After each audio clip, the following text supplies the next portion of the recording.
I'm Baroness Verma, and I'm speaking to all of you on International Women's Day from the House of Lords in the UK. It is so important for us to recognise this day. This is a day when we see all of maybe some of the achievements that we've had achieved over the past few years for women and girls. But we all recognise there is so much more to do, especially in countries where women's voices are completely suppressed. And I'd like to put my focus to a message for my sisters, to my mothers in Iran, who are braving the pain and the torture and the arrests of the violence of the regime in Tehran, in Iran. It is so important that we don't let their voices remain unheard, and for all of us in the world to come together as a collective voice to say that this is just not acceptable. We cannot allow tyranny, we cannot allow oppression of women in Iran.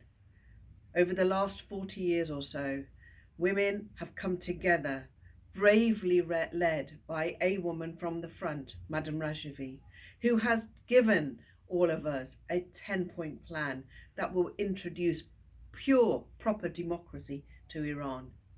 We must stand by our sisters. We must stand by our mothers. We must ensure that they have the same access to human rights as the rest of us expect.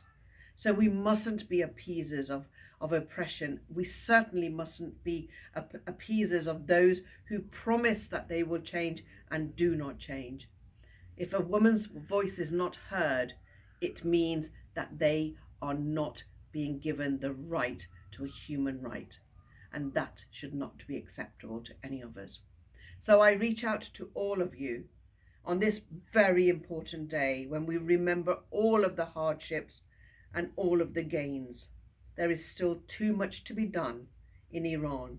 And to my sisters in Iran and outside of Iran, to all of those that support those people inside of Iran, let us keep our foot on that pedal very much to put pressure on all of our governments, all of our politicians to demand that their voices be heard, that demand that those women, those girls have a bright future under democracy and not tyranny. I wish you all a very, very productive International Women's Day.